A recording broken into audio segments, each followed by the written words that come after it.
All right. Just want to give a brief hello again to anyone who just joined us. We're now live for our webinar on solving the laboratory staffing crisis and offering some practical solutions for lab managers as we continue to work to bolster the recruitment pipeline long term. My name is Alex Mitchell. I'm a marketing communications manager for the Lighthouse Lab Services marketing team. And as you can see, I'm dealing with a little bit of slowdown on my system and video today. So to spare you all from the choppiness, I'm going to go ahead and go camera off right now, since I'll just be introducing our speakers and turning things over to them very shortly. But just to kick things off, I'd like to introduce our speakers for today. First off, we have Mike Barron. Mike is the Executive Director of Clinical Laboratory Operations at Wisconsin Diagnostic Labs, bringing 34 years of experience supporting laboratory teams towards achieving success. He's a retired lieutenant colonel from the U.S. Army, and as an active reserve forces officer, leading soldiers in various roles. Experiences as a part-time college instructor and a personal trainer. And he's a husband of 36 years, a father of 4, a grandfather of 7 kids. Mike has been very active in building collaborations between various laboratories and different educational institutions to help bolster some of these practical staffing solutions and non-certified tech programs you could offer to upskill your current staff. So we're really excited to have him here today talking more about that. Then next, we have Liz Nesladek, Chief Commercial Officer with Connexus MedStaff. Liz is a healthcare staffing expert, having spent the last 20 years in business development, client services, and commercial strategy. She has held senior leadership roles at various healthcare staffing companies. And throughout her career, Liz has demonstrated a strong ability to build high-performing teams, foster cross-functional collaboration, and drive significant growth. As Chief Commercial Officer for Connexus, Liz drives the continued growth of Connexus with data-driven strategies, optimized partnerships, and enhanced client experience through operational excellence and delivery.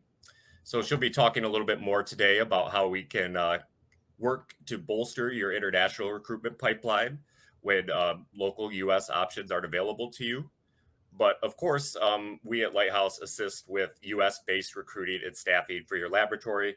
And to speak a little bit upfront about those services and how to retain your current existing staff, we also have Joe Kessler with us today, our Director of Recruiting and Staffing Services here at Lighthouse. Joe has more than a decade of experience in healthcare recruiting and research, and he currently leads our recruiting arm. Together with the recruiting team, he has helped hundreds of labs across the country hire and retain thousands of scientists, managers, and laboratory directors.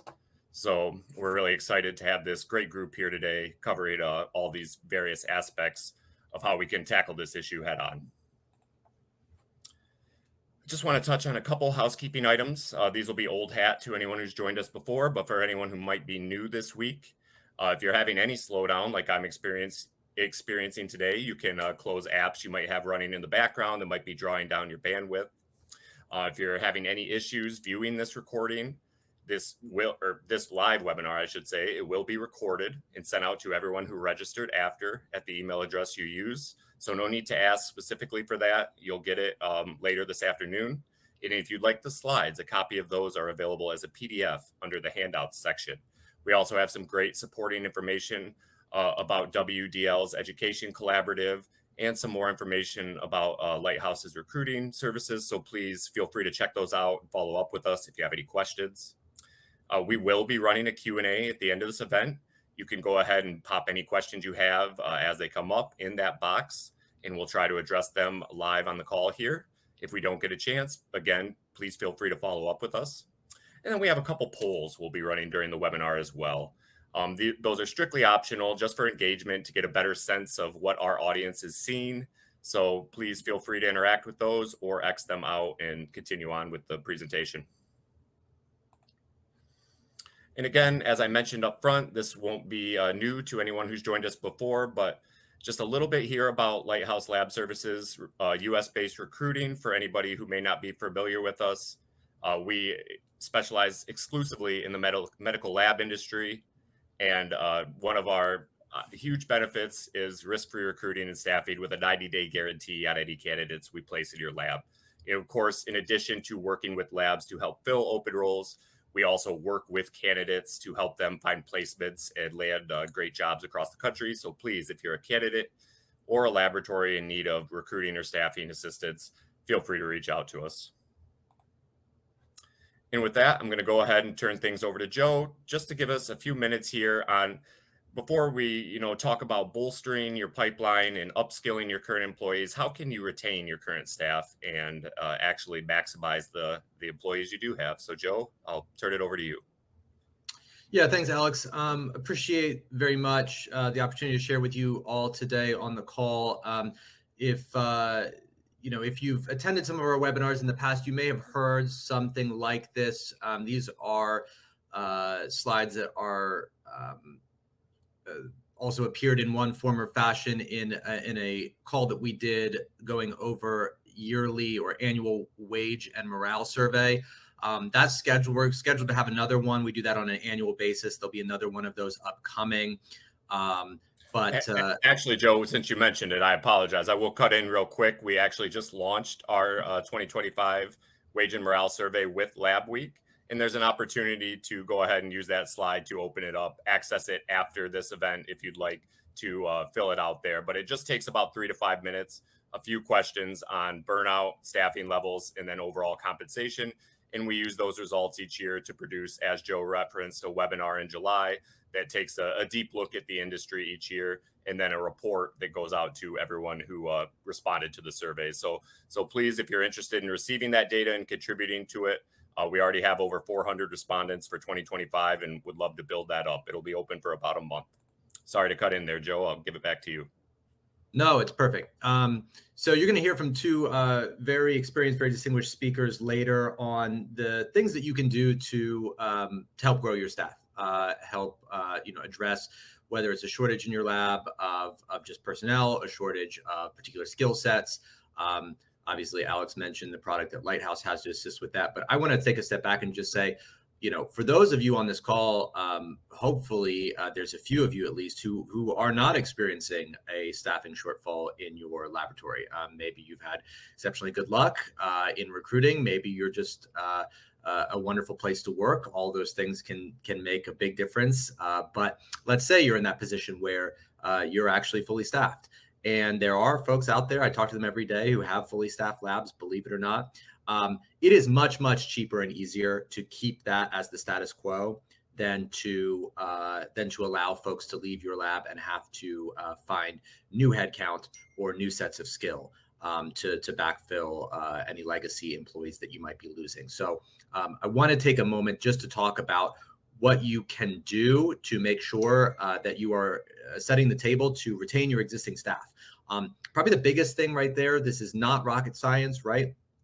But it is the culture of your lab. The culture is what you make it. These things do not develop organically, except in the absence of strategic efforts on the part of laboratory management and lab leaders to foster a positive environment, a positive culture. And for me, there's really three things that play a huge role in helping to contribute to that great culture for employees. One is clear career pathways or areas for growth. That means defining the criteria that leads to promotion. It means creating supervisory and management roles that go beyond the roles either designated or required by CLIA and into something that is both advantageous for your management structure, but also gives employees something to aspire to. To that point, investing in the training and development of your current staff is huge to ensuring that they feel like they are progressing in a particular direction. I can't tell you how many lab techs that I speak to on a weekly or monthly basis who tell me nothing's wrong with my job, but I just feel like I've capped out and I'm looking for the next thing. I have that conversation constantly. One of the easiest ways to avoid that is to invest in mentorship programs to train your staff, as well as looking for either continuing education or other leadership training. And then finally, the also very important cornerstone of retention would be making sure that your compensation stays competitive. The longer your staff is in place, the easier it can be to forget that adjusting upward for not only cost of living, but just for the skill set of your workforce is really important. You may hire somebody as a new graduate and pay them X.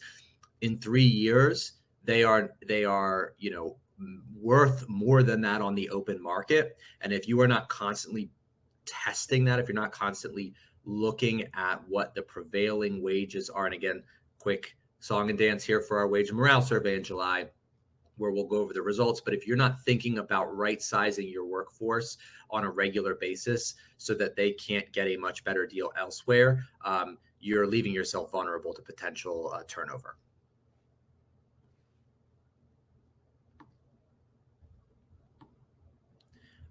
With the compensation, another quick note I would just make here is to avoid, I'm going to use a New England expression, dickering, avoid haggling over small amounts of money that are going to hurt you substantially in the long run if your bluff is called. And what I mean by that is I do see laboratories out there really sweating 50 cents, $1 an hour.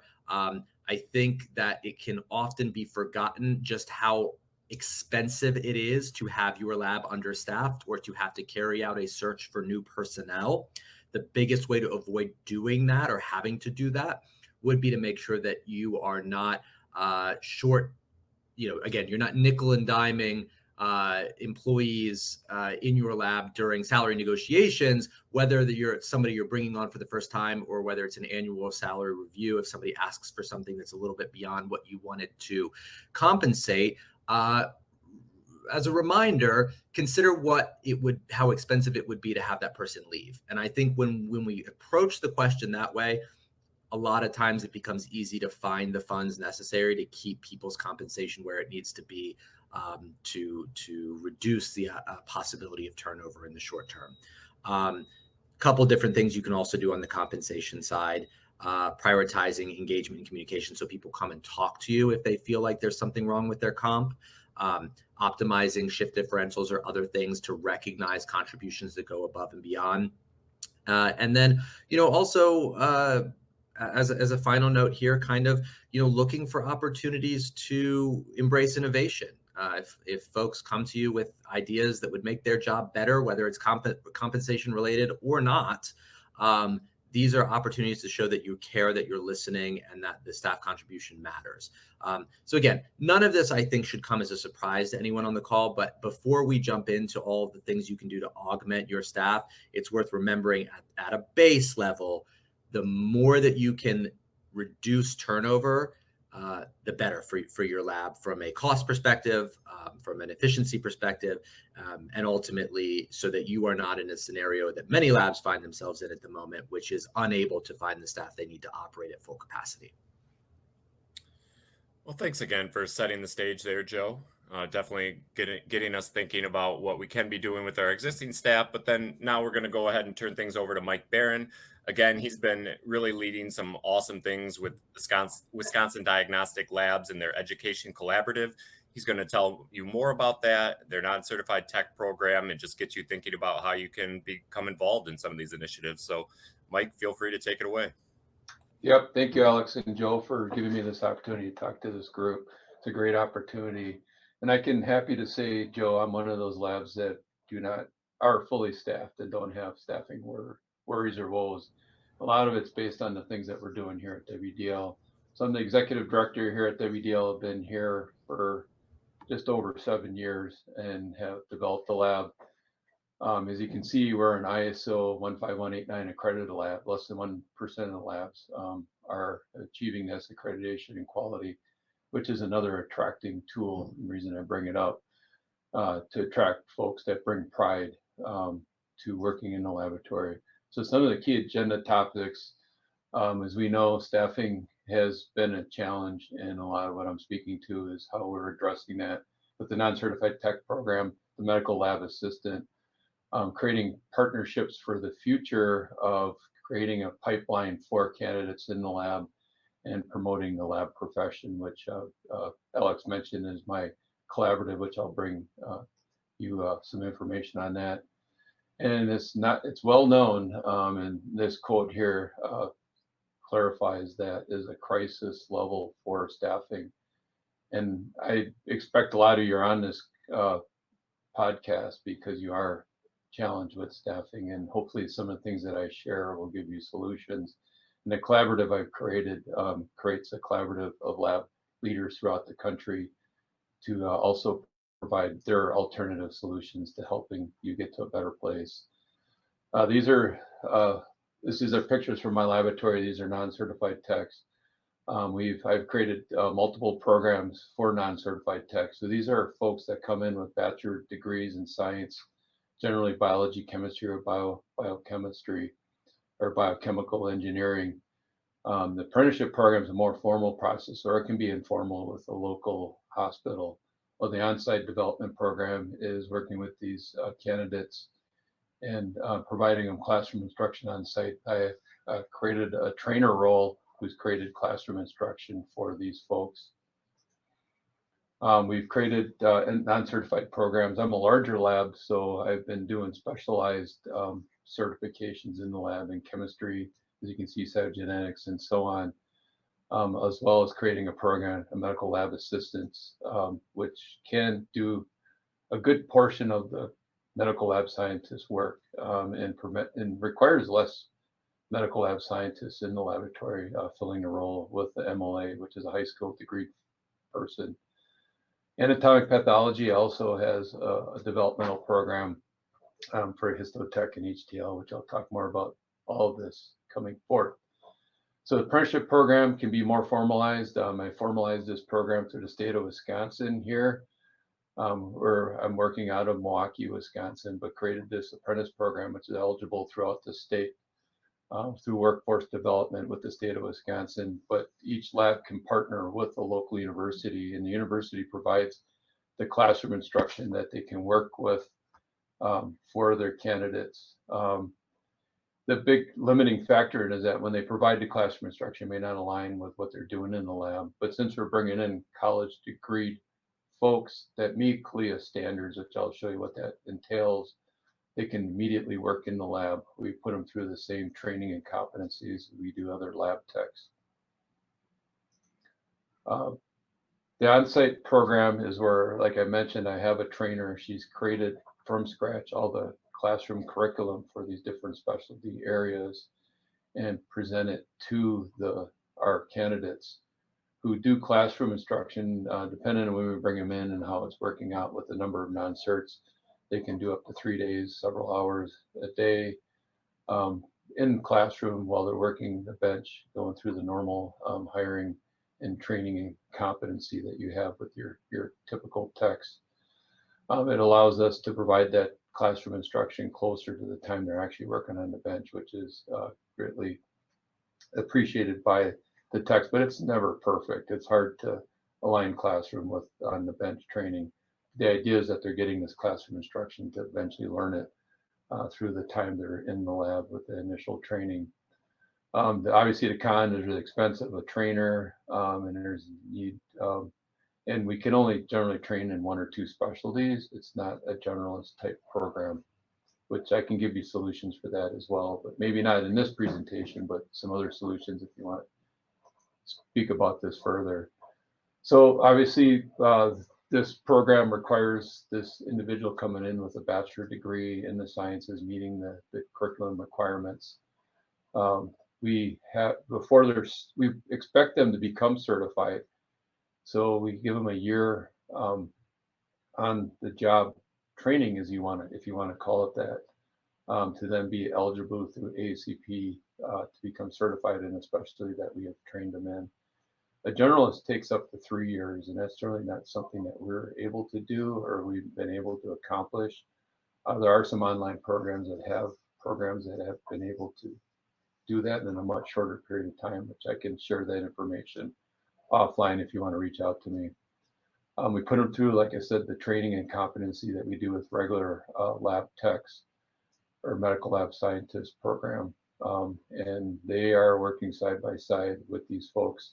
They may need initial more instruction in the beginning because they don't have the clinical lab background. But in fact, I was just told yesterday by my second shift lead tech that this NCT program has just been wonderful.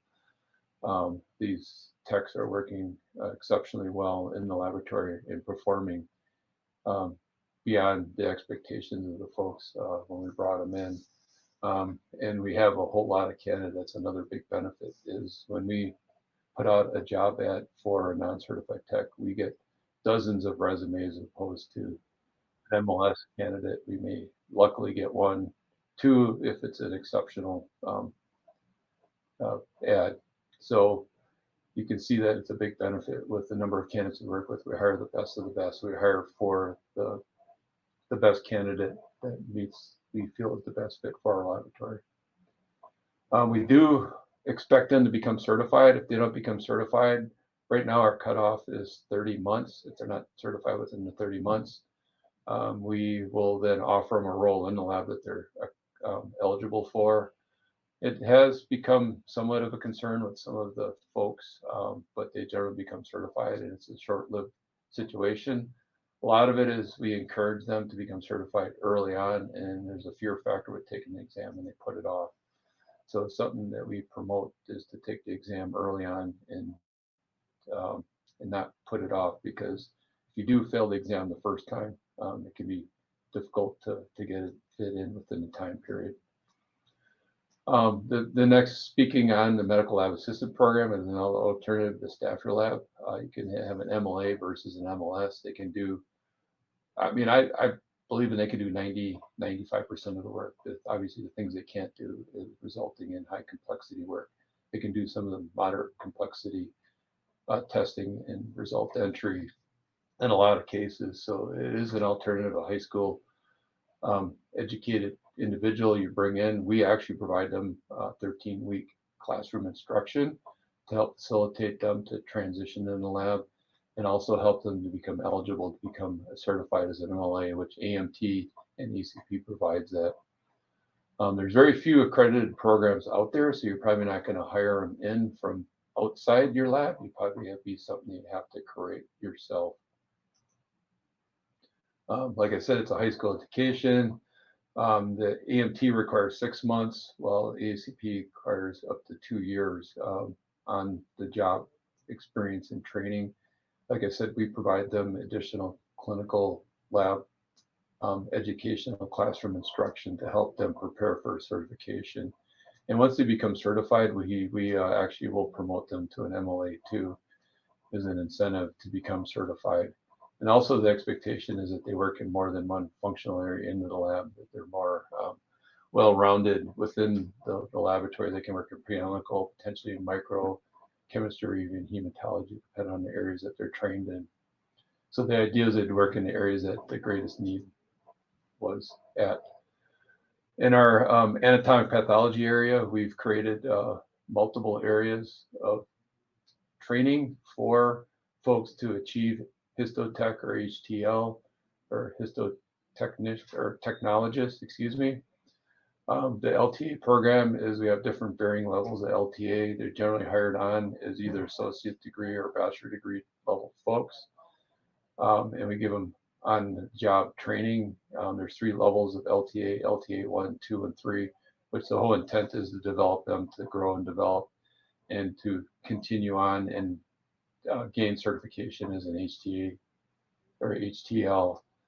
We also have a more formalized histology training program, where it's a 6-month program, which there again, just like in the clinical side, they're eligible to become certified through ACP after a year on the job, depending on what their education requirements are, as I have listed here. So histotech, you need an associate degree or 60 semester credit hours, or a histotechnologist is that basically that bachelor degree individual that meets those lab, or I should say the science background that meets the requirements. Minimum 1 year experience on the job. Obviously, we train them and develop the competency and present to the ACP or that they are eligible for certification. So one thing, we put a lot of time and energy and training into these folks. We want to have a return on our investment. Obviously, that is we want them to become certified, so we retain them. We also want them to stay around even after certification. We don't have any penalties if they don't stick around. My philosophy behind that is I only want people to stay with us that really want to be here, and not because they're getting penalized because we have a penalty fee for leaving early, which I know a lot of labs have been doing that. And it has been pretty much successful for the most part. I'll show you some of the stats for that. But I really want folks that want to be here and want to work in the laboratory. And we created an environment that we believe that they will stick around, as we've shown.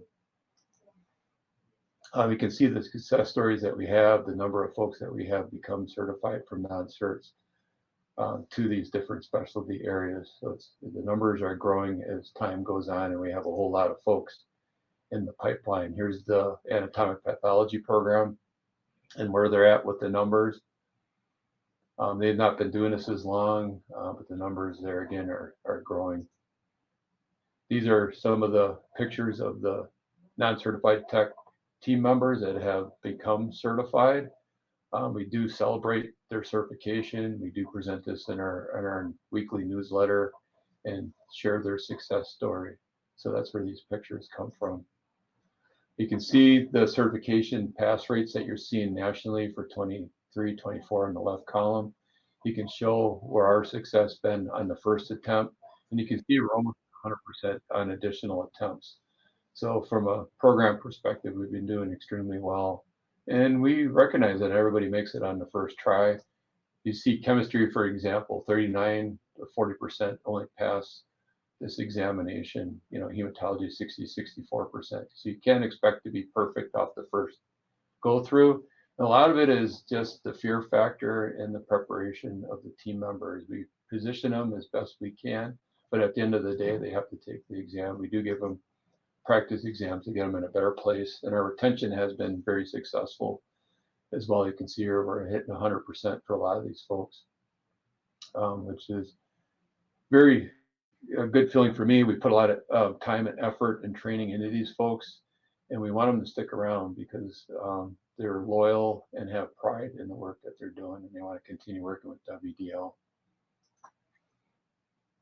So part of that, like I mentioned, we became ISO accredited to really promote our role in becoming a high quality laboratory.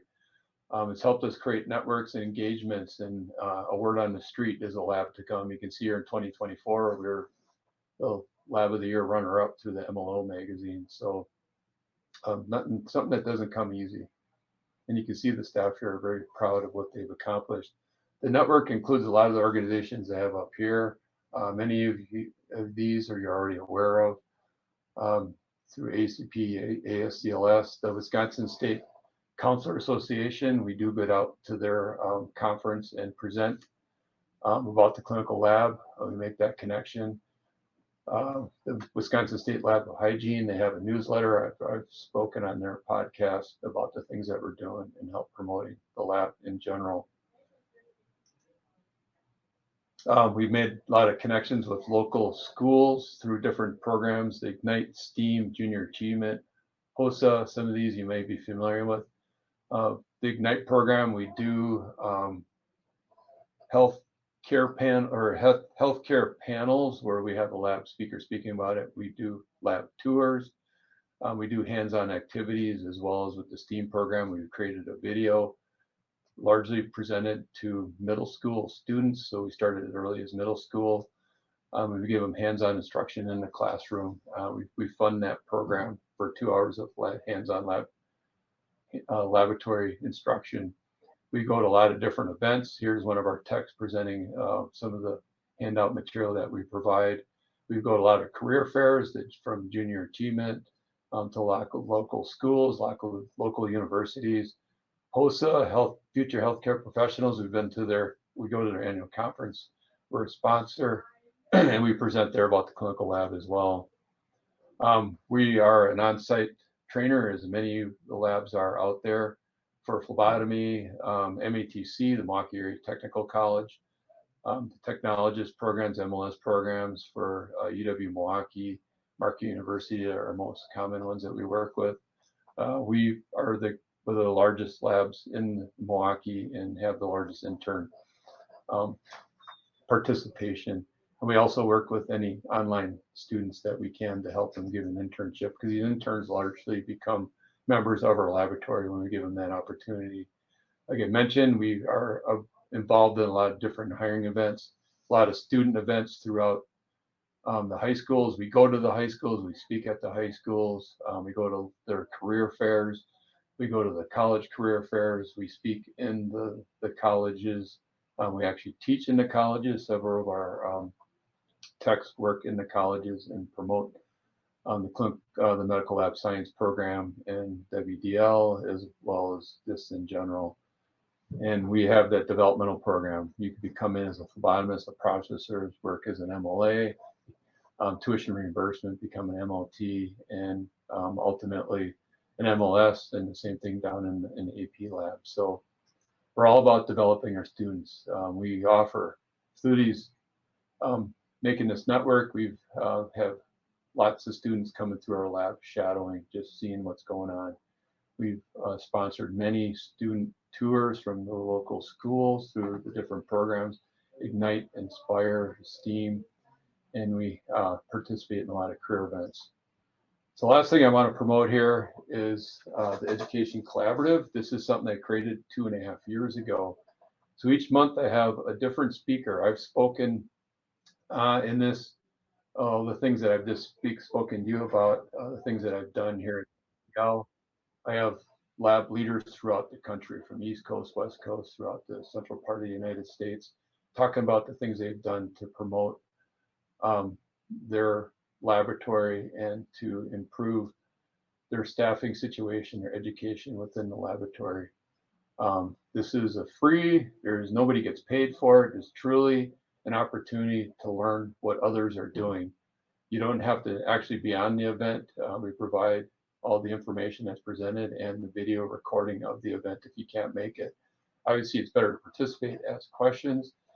It's a very active event. I sponsor it, I facilitate it, and I have a speaker each month. And like I said, I'm only as strong as the next speaker, so I'm always looking for speakers. So if anybody on here wants to be a speaker, but you're all more than welcome and can participate in this collaborative. We have just over 200 folks in it. Well, I could double that just with the folks participating in this podcast. So please feel free to join and learn the things that I've presented here. Hopefully you learned a few things and things you can do. And I'm more than happy to speak with you further. Here's my email, my phone number. Here's our website for WDL. We can talk offline, or in the future, if you want to be part of the speaker, just let me know. So nice having this opportunity again, Alex and Joe, and thank you for this opportunity to speak to this group. Yeah, absolutely, Mike. And thank you for diving in on everything that you've been doing. A lot of great stuff there. We do have some questions that we're going to save for the end to be respectful of our next speaker, Liz with Connexus. She's going to go ahead and dive in here on some considerations for international recruiting when you can't source those candidates in the US. So Liz, go ahead and take it away. Absolutely. Thank you, guys. I think this is such an interesting format to talk about all of the different ways that we can try to support the staffing shortage in the lab. Connexus, I'll do a quick introduction for you. We have decades of experience in bringing in international clinical talent from across 150 different countries in the world. They go through rigorous screening. We have an education platform that helps them continue their learning as they go through our process. And then they sit on a 3-year assignment in the US where Connexus is kind of taking care of all of the back office licensing, credentialing, that piece of everything, and then continues to work on the assimilation into your communities. But what I really want to focus on today is just why would you use international talent? What are some of those best practices and what to know about this specific lever? So we all have a lot of different opportunities to, as Mike was just talking about, how do we educate people more to bring them into the lab or get them to a higher level position within the lab. You have traveler opportunities like Lighthouse talked about. You have permanent opportunities. And then you have this sliver in the middle, which is us really being able to bring international talent in, which is complicated. But if you pick the right partner, it is a great way for you to be able to supplement what you're doing from a recruitment perspective today. I won't belabor this point. I think Lighthouse did a great job. Mike did a great job of talking about the shortages and the gaps. But one interesting thing that I kind of wanted to highlight here is that we would need each lab program in the US to be turning out about 85 people a year to be able to even begin to keep up with the shortages that are out there. Right now, they're turning out more like 10. So our domestic solutions aren't at a place today that are going to allow us to fill the labor gap as we continue. And that labor gap continues to grow over the next 5 to 10 years. So it's not something that we're effectively solving for today, which is one of the things that really drew me to this international staffing arm of healthcare in the US, because we're actually a solution. So we're out there actually contributing to bringing in people into the country that aren't here today, that have the ability to fill some of these gaps. So we're going to talk a little bit about how this is just one of those levers that you can and should be pulling. And then we'll do a little bit of myth busting as well about, some of the things you hear about why you may or may not want to utilize an international lab professional. So jumping into that, if you really start talking to people who have used international or who are scared to use international, these are some of the things you'll hear about. One of the things is how long it takes. So it does take a long time. It is complicated. That is a fact. It is also something that isn't in our control. When you talk about from an immigration standpoint, there's a process that has to be followed, and then there's a lot of waiting that happens. But I think where this is so key to the two speakers that happened before me is there are also other solutions out there to fill that gap in the in-between.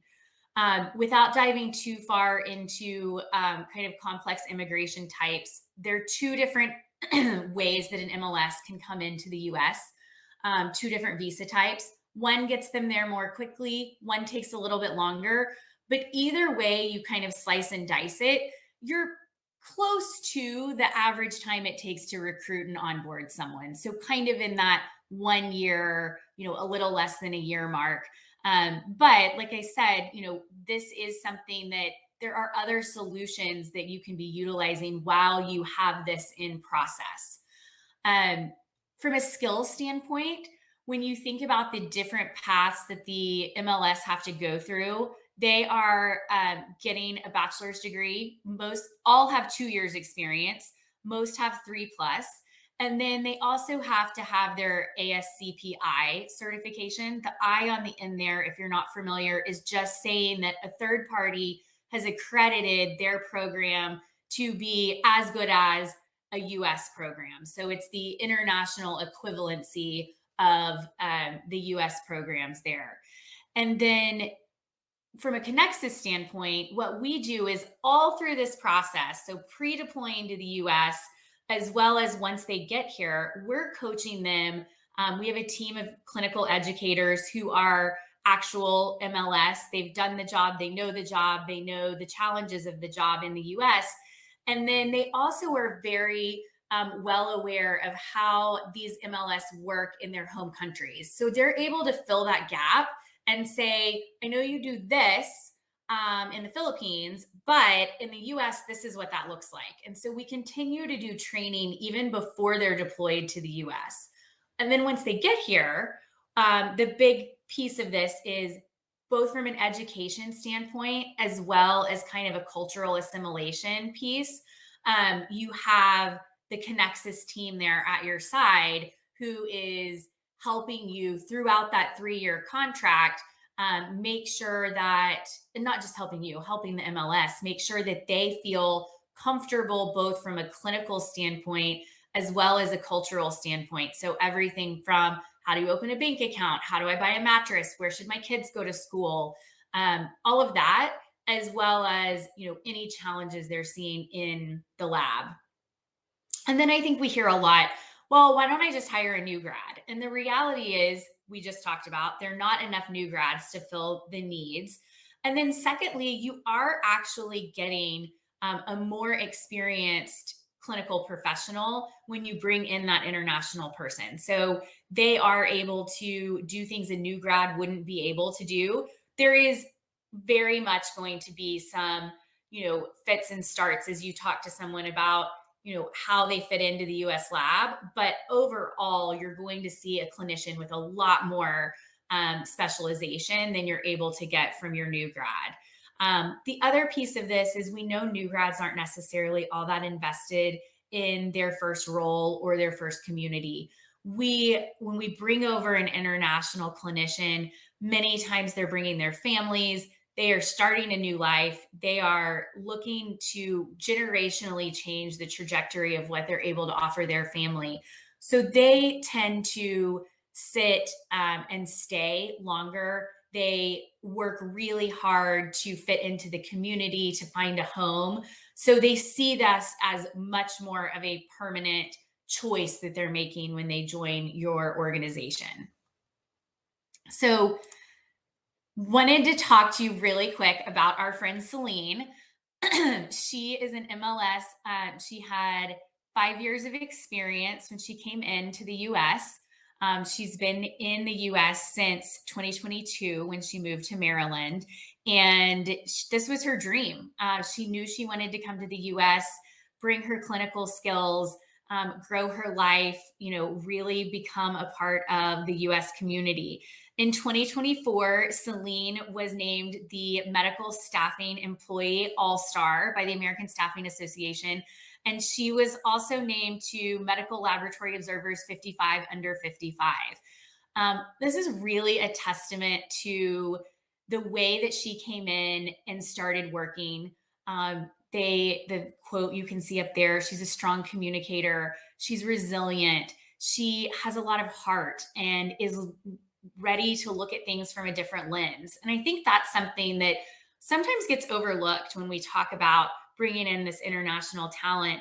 They've seen things in a very different light than we have in the US, and they're able to come at things from a different angle.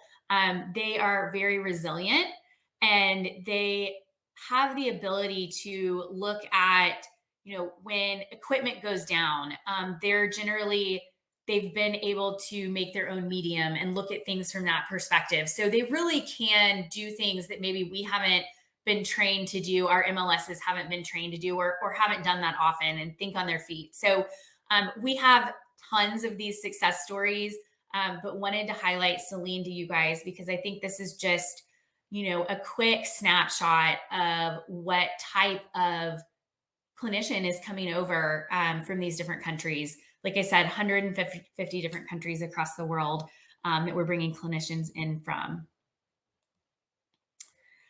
When you look at the talent pool, a couple of things I want to mention here. So most of our talent pool is a generalist. But when you look at, especially in countries like the Philippines, a generalist actually rotates through the whole lab. So they do have some very specific experience in microbiology, in molecular biology. They're really rotating through and have kind of more of an all-encompassing look at the lab.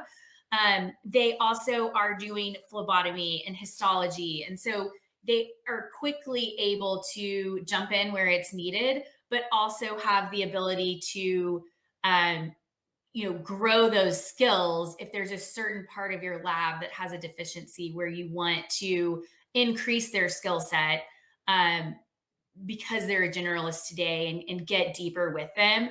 It is, that they have that ability, but they've also really been rotating through the core lab in their home countries. So they can offer a lot of different experience than maybe our typical team would. Click back here. So when you think about international talent and what it takes to make this successful, I think that's another, question that you may hear is how are we successful? Can we do this on our own? Do we need a partner? Um, the first thing I would say is it really is strategic. So this is not an immediate fix. We talked about the timeline of having immigration come through and getting people up to speed and up to running. It's not immediate, but it is something that will help you fill that large 7 to 20% talent gap that most labs are seeing today. Immigration is very complex. We have really worked to streamline this process. We have an internal recruitment team, as well as we do some outsourcing for part of our processes, but it's difficult to navigate. It's constantly changing. So I think that one of the key things here is having that partner out in the market that really knows the day-to-day changes that are happening and that can also help your MLS as they navigate the immigration process. So there's work to do on the US side and how you're bringing someone in, but there's a lot of work that sits on that clinician side, and they really need a partner to navigate that for them. When you talk about what needs to happen for them to come over, that preparation I've been talking about. So preparing over the course of the 1 to 2 years that they're in our process, in that immigration process, helping them with their English language scores, helping them to understand what the US lab looks like, and then also holding their hand in that post-deployment success is really important. You will see communication or cultural barriers happen. That's just the fact of going into somewhere new. I think if any of us think about traveling internationally and, coming out of the airport and all of a sudden not knowing, where we're going or what we're doing, part of having this partnership is that we're invested in the success of the international talent coming over. We're invested in making sure that they are able to assimilate from a cultural perspective. And we have experts who sit in the US who are able to help them understand the different cultures and different challenges they may face. And then I think a really key point to the success of bringing in international talent is having them think and feel like part of your core team. So as I mentioned, you're going to see a much higher percentage of this type of staff want to stay with you permanently, really focus on building community, both within your hospital and within the actual community they're a part of. And so we really don't think of this as contract labor. They are not in and out, just doing a job and moving on to the next. And so it's important that we focus on them as part of that core team, building their skills, building up their relationships, and making them feel like they have a home within your laboratory is a key part to the success of this. Most of our clients' goal in hiring international staff would be to be able to hire them permanently at the end of their assignment. And, well over 80 to 85% of the time, that's what happens. And it happens because they have been treated as part of that core team. They have been able to, really become a part of that community, and they want to stay. Their kids are in school, their spouse has found a job. So you really should think of it as, a way to try out before you take someone perm, because you obviously have that choice at the end not to. But it is something that happens more often than not. From a competency perspective, this is what you're looking at. So again, why you need a partner, licensing, credentialing, CEUs, immigration. But to give you a level of confidence, there is an English proficiency that must be passed with a certain score to obtain a visa. From a clinical skills standpoint, they are being tested and judged against US standards. So you should feel good about that. They are overarchingly, if you talk about what we're adding into our talent pool, overarchingly resilient. They have grit. They're determined. This is something that they have dreamed about, and they're willing to do whatever it takes to to feel accomplished and to have that dream solidified. And so I think, if you can take away from this the thought of really looking at, okay, I'm getting someone that is at or above US standards, they're definitely above new grad standards. And you have a partner in that that's helping you with all of the different nuances to make the selection of the person all the way through them, landing in your community and then through going permanent, successful. It really is there's not a lot of negatives to utilizing this kind of staff. So that is what I wanted to talk about today. Happy to answer questions in the Q&A. Feel free to scan the QR code where you can learn more, or reach out and we can talk offline. But my takeaway for you here is just that, international clinicians really are a way for us to fill the gap from what is coming out of, domestic education services, and then, our perm staff retiring. It gives us the ability to bring in very well trained, high quality talent that allows for your lab to continue to see success and have some real resilient, permanent MLS in there. So that's what I've got today, Alex. Yeah, thank you, Liz. Really great to hear all those different considerations, especially some of that myth busting you did. We get a lot of questions on our end about international candidates, and while we do sometimes work with them, it's certainly not our wheelhouse. So it's great to have these resources available today and have Liz highlighting some of these considerations. We're going to go ahead, and we do have a handful of questions here, a few for Mike, but while we have Liz right now talking, I do have one for you. Who handles the sponsorships typically when you're working? Yeah. Sure. So Connexus is sponsoring the clinician. So there are some minor kind of forms and things that we fill out to let immigration know where the person will be working. But Connexus is the employee of the clinician and is doing the sponsorship. Thanks for clarifying that. All right, and then we have a few questions here for Mike about your non-certified tech program. First, from Rick here, he asks, how is the non-certified program received by traditional certified staff? Is there any, friction there? No, that's a very good question, because initially they were not accepted very well. And we did have some friction with the current staff. In fact, I had one lab tech that thought I was doing a very bad thing by bringing in unqualified people into the lab. However, they've won them over time, where they've proven that they are highly qualified and working well within the laboratory. But it took about a good year and a half to really get them to be fully accepted. So that is a good point to consider when you're putting on some type of program. And then is the program only for moderate complexity testing, or does it include high complexity as well? No, for our non-certified techs, they can do high complexity testing with CLE 8 requirements. If they meet that educational transcript requirement, they're able to come into the lab and work immediately once you document training and competency to perform high complexity testing, as long as they have that bachelor degree. Okay.